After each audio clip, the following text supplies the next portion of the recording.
We're approaching Carnamah.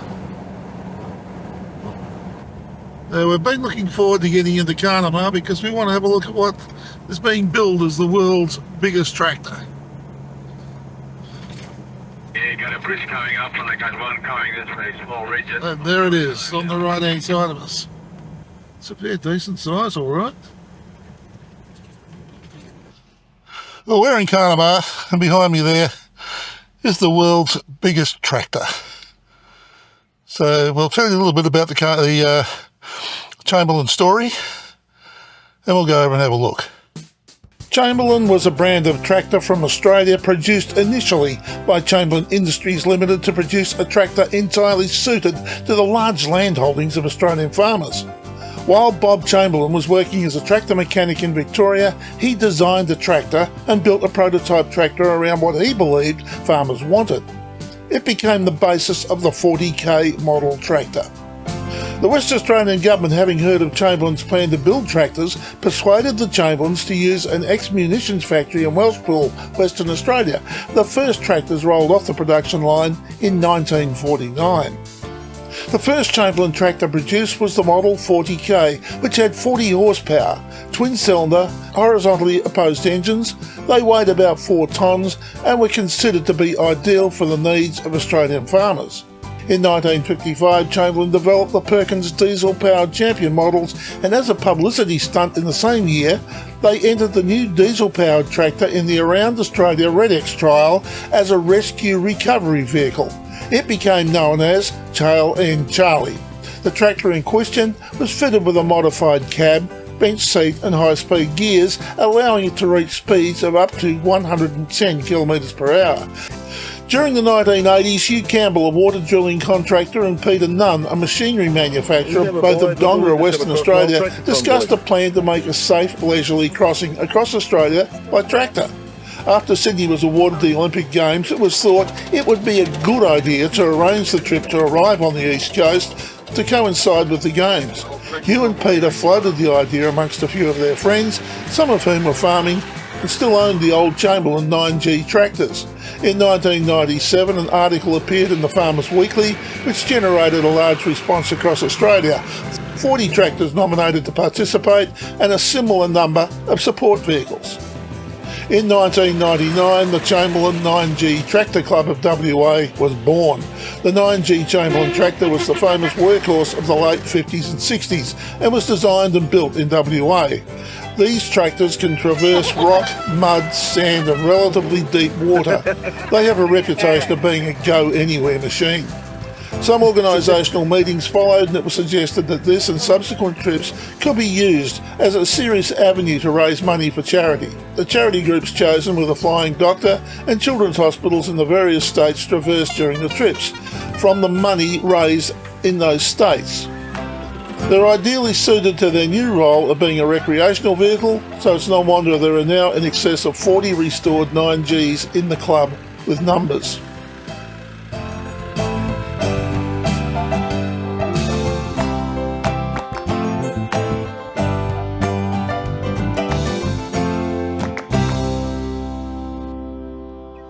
That corner store I used to sell DVDs and cassettes into there years ago, back in the 80s. Not anymore by the looks of things.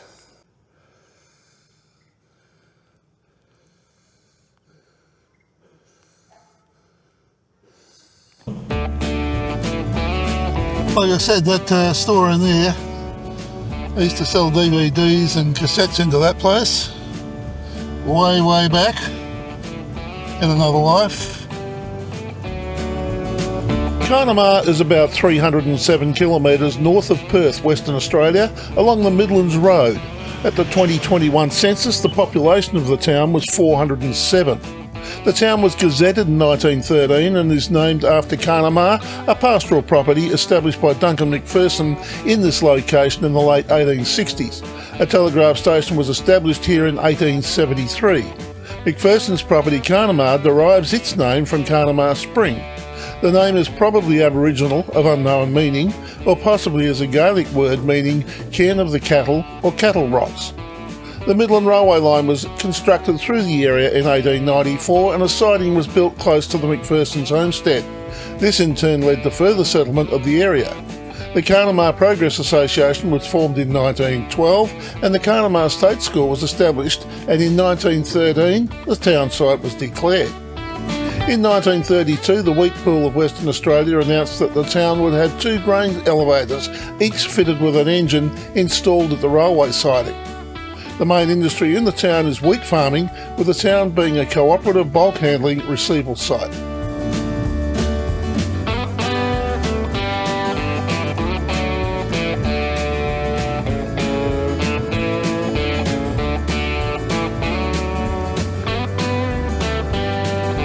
Childcare centre.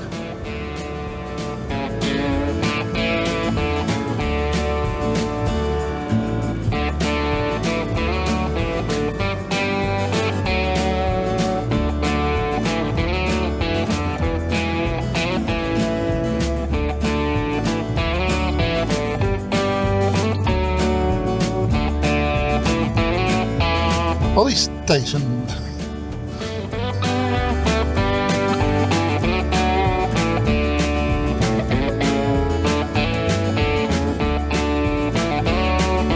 Lions Club, Pop Shop. Alright, so they've all got all sorts of things here.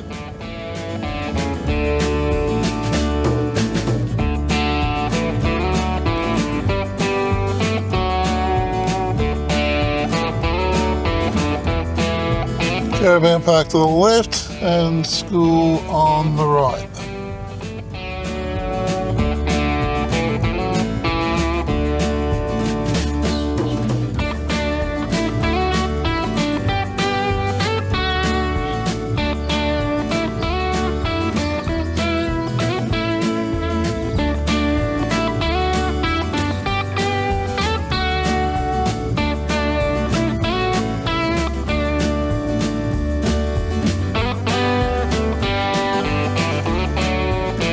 School's well equipped by the looks of things, nice oval.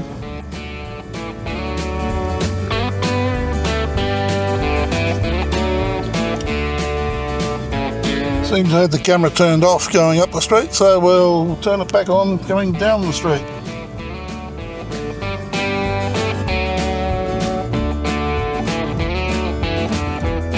There are other streets, but this is the only one we'll do for today, I think. Gives a pretty good idea of what the town is.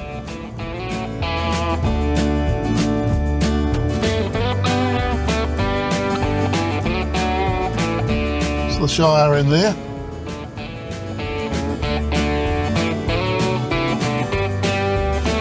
Right opposite the police station.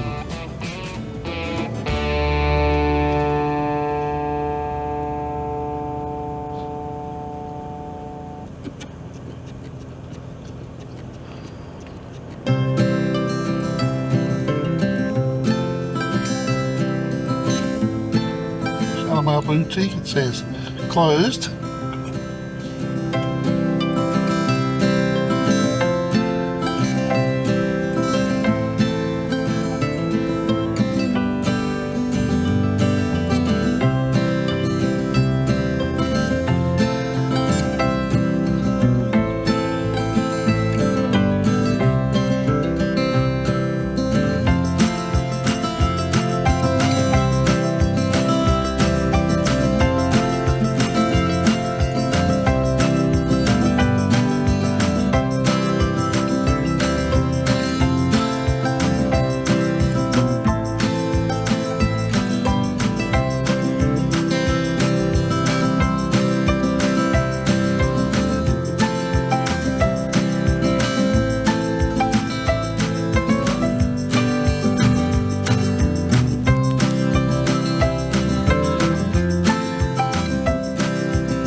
Food Works.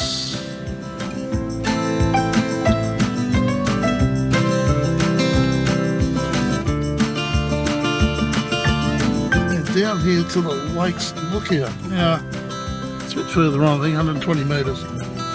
We'll go and have a quick look at that. Had a look back in 2020.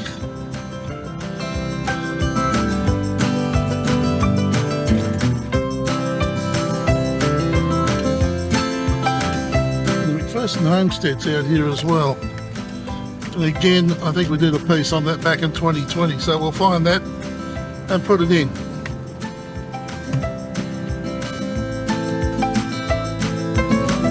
Lakes Lookout's up here. There is a large vehicle turnaround, it says. And I know I bought my caravan in here, so I got that turned around all right.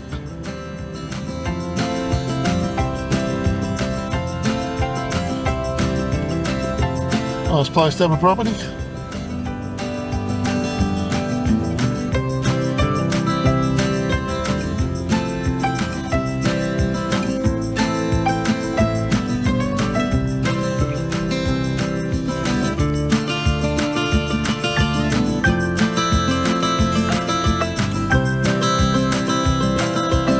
Fairly extensive lake system.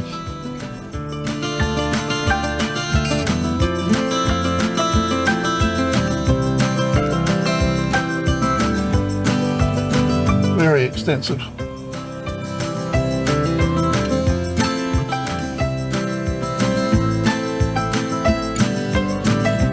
Okay, righto, on our way.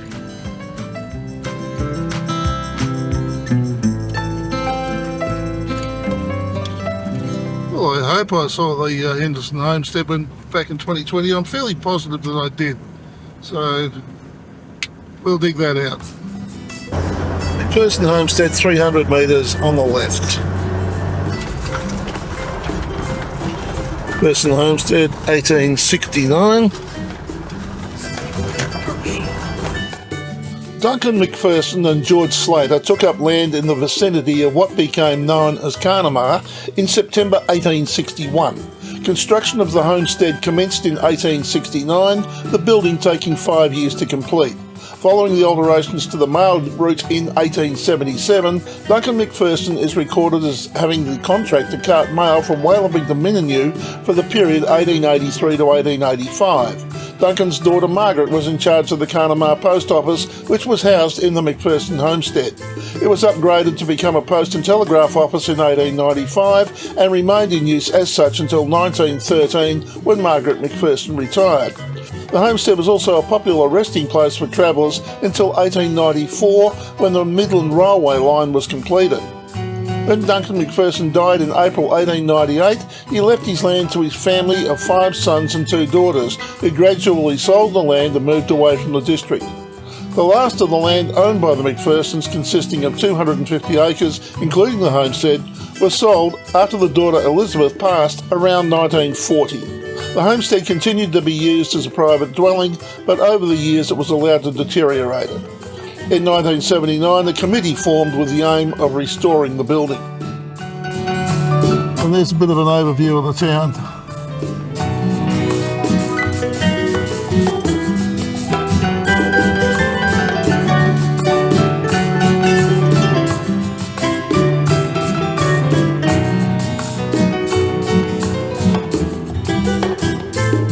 Alright, we're not here. The Macpherson Homestead's off to the left there. It's and also across to Morawa.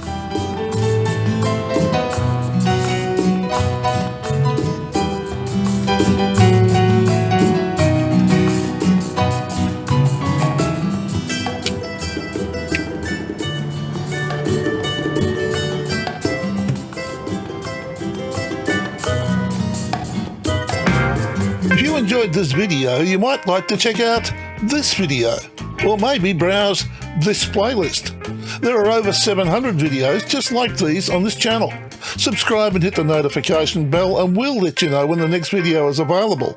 If you liked this video, hit the like button, comment, and feel free to share with your friends. Thanks for watching.